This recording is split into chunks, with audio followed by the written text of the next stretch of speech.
Shalom. Call Halal Yamala Yahweh Bahashim Yahweh Shai. Bahashim Rakah Kodash. Double honors to the apostles and elders of Great Millstone GMS, the Ruel Shalom. To the elect of Israel, beginning with the 144,000. And to all the Akim and Akhwaf tuning in, may this lesson be edifying. This is the brother Halal from the Great Millstone Chicago camp. And, one of the most important prophecies that the scriptures foretold is nearly upon us.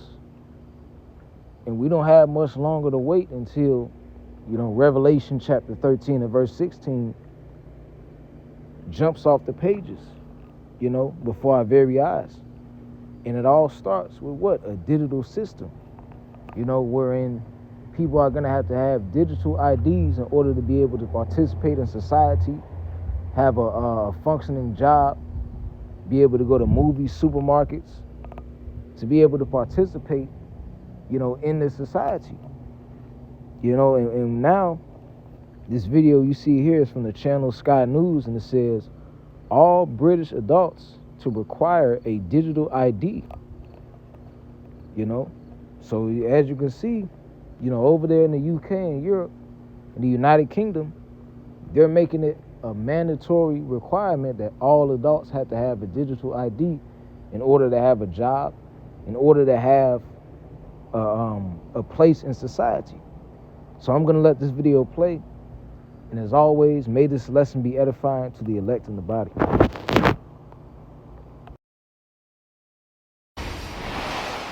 Breaking news now. Digital ID will be made law for all adults in an effort to tackle small boats. Downing Street believes that a mandatory ID card system will help stop illegal immigrants working. Let's bring in our political correspondent, Mari Aurora. Mari, what more do we know about this? Yeah, well, Gareth, this is interesting because this is something that has been spoken about a lot.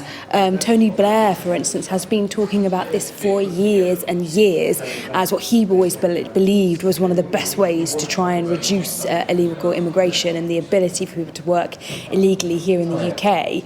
But Sky News understands that we will have an announcement, could be as soon as tomorrow, from the Prime Minister on these mandatory ID cards, an ID card system, the Brit card. And essentially what this will mean, it will be mandatory for all adults here in the UK. It will make it easier for employers and for landlords to make sure that those they are employing or renting or to actually have the right legal immigration status here in the UK. They can do it. You will not be able to work in the United Kingdom if you do not have digital ID.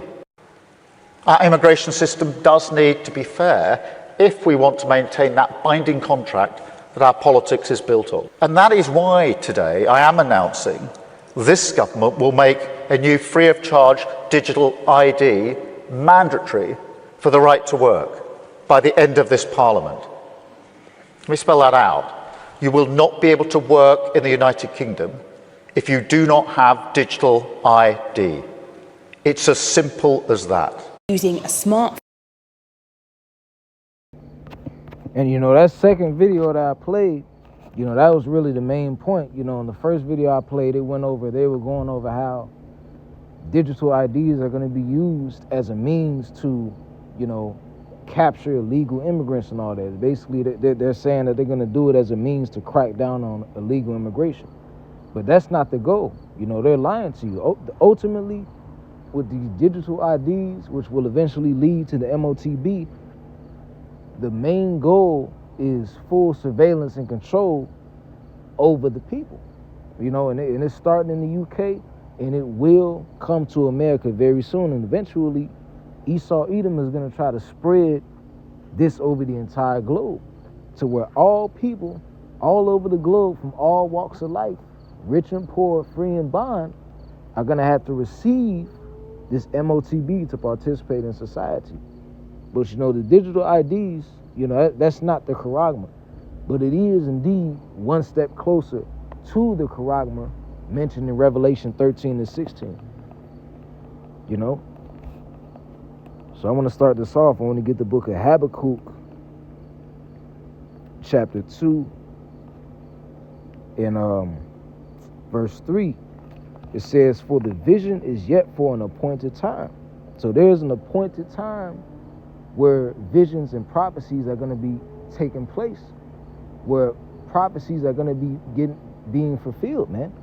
And we are living in the book of Revelation, where we're seeing prophecies being fulfilled. We're seeing the rumors of wars among the nations. We're seeing the calamities, the pestilence, the plagues, all types of diseases being announced. You know, people are spotting animals with spots all over them with these disgusting, diseases on them and all that, looking all deformed. The vision is yet for an appointed time, and we are in that time. We are living in the book of Revelation, where the appointed time, the visions and the prophecies are taking place, man. And we only have a handful of those prophecies left until the eventual, long-awaited return of our Lord, Yahweh Shai. This is what we labor for, man. But going back to verse 3, it says, for the vision is yet for an appointed time, but at the end, and we are in the last days, but at the end it shall speak and not lie. Though it tarry, wait for it, because it will surely come, it will not tarry. So although it may seem like it's a long duration of time waiting for these prophecies to unfold, eventually they're going to unfold. And we are in that time, in that place, and in that era where these prophecies are unfolding. So, hey, our salvation is nearer than what we believe, man. We're almost up out of here, man. If we keep on doing and keep the faith, Lord willing, Yahweh Ratazah. Let's get the book of Revelation, chapter 3 and verse 10. And it says, this is the book of Revelation, chapter 3 and verse 10. It says, because thou hast kept, Salakia. It says, because thou hast kept the word of my patience, I will also keep thee from the hour of temptation, which shall come upon all the world to try them that dwell upon the earth. And ultimately, the hour of temptation is going to be, a period of time where all people all over the globe are going to be tested. The men of Yahweh Shema Shai are going to be tested. The citizens of Babylon the Great are going to be tested, man. And a lot of them are going to end up, failing and eventually give in to temptation and take that charagma, so we're coming into that time, man. Once this charagma is introduced, after these calamities come, the majority of people are gonna give in to temptation, and they're gonna take that charagma. But the elect, they're ultimately gonna stand bold until the very end, and that's our obligation, that's our duty, to not fall victim to Satan's devices. Matter of fact,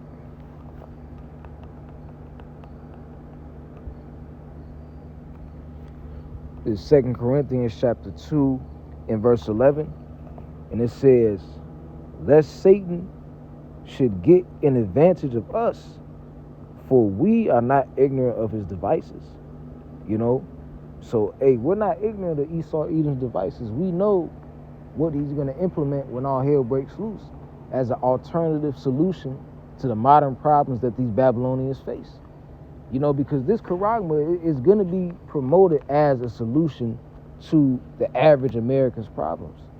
Because the average American, they're in dire straits right now. They're on TikTok crying, complaining about how hard it is to live. Eggs cost $8. Inflation is steadily rising.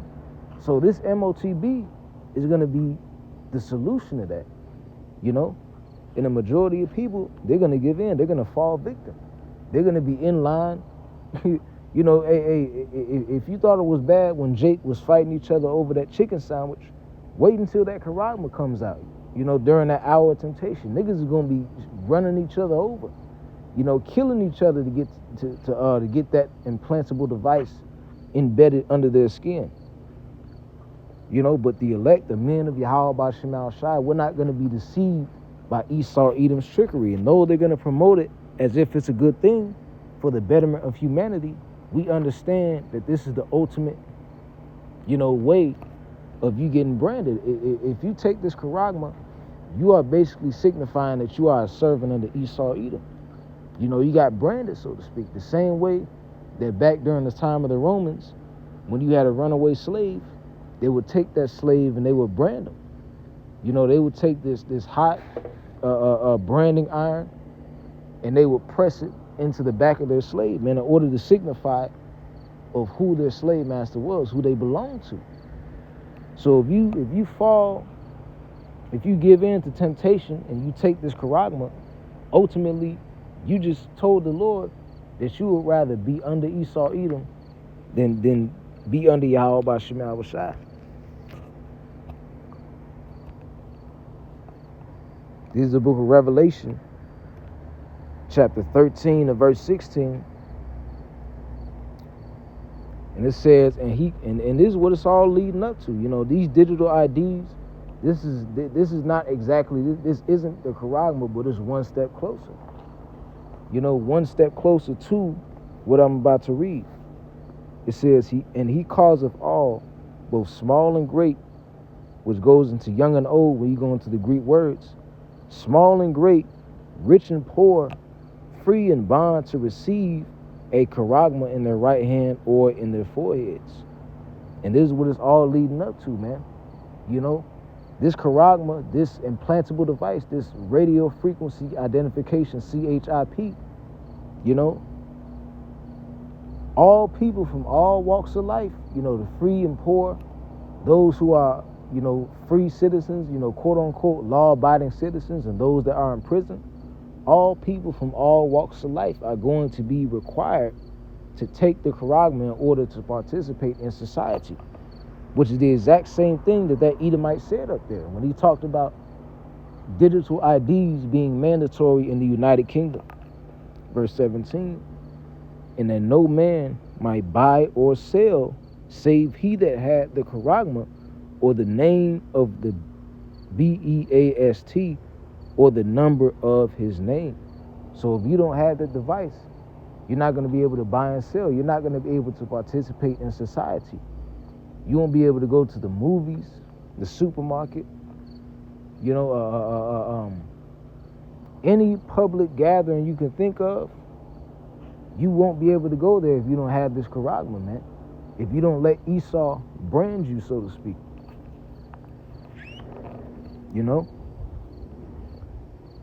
And the prophets, the men of Yahweh B'Shem Yahushua, they told you this was going to happen, man.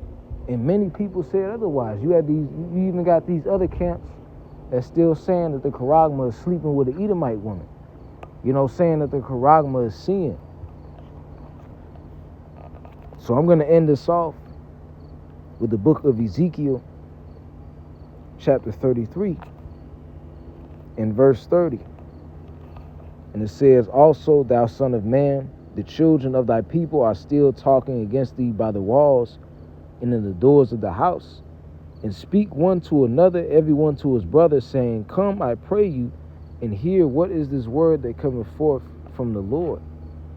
And they come unto thee as the people cometh, and they sit before thee as my people, and they hear thy words, but they will not do them. So the men of Yahweh B'Shem Yahushua have been telling these people out here for decades what the MOTB is, what this charagma is, and what it represents, and what it means if you were to get this device embedded under your skin. And time again, people scoff. People say that it represents Cesare Borgia and all of these bugged out, twisted doctrines. Twisting the scriptures, man. Instead of just using logic and going into words, actually doing real studying. You're talking shit on the internet all day. Verse 31, and they come unto thee as the people cometh, and they sit before thee as my people, and they hear thy words, but they will not do them, for with their mouth they shew much love, but their heart goeth after their covetousness.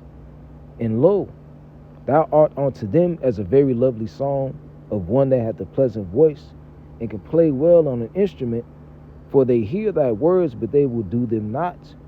And when this cometh to pass, Lo, it will come, then shall they know that a prophet hath been among them. So ultimately, you know, our own people, the people of this world, they scoffed the men of the Lord when we told them what that charagma is, man. But when this prophecy, you know, jumps off the pages and you're seeing it before your very eyes, that's when you're going to realize that great millstone, you know, and the brothers that teach the likewise doctrine, that they had it right all along, man. So I hope this lesson was edifying. With that, I want to give all honors, all glory, and all praises to Yahweh, Bahashem Yahweh Shai, Bahashem Racha Kodash. Double honors to the apostles and elders of Great Millstone GMS. We welcome Yeshua Allah, Wa Abad Babal, and until the next lesson.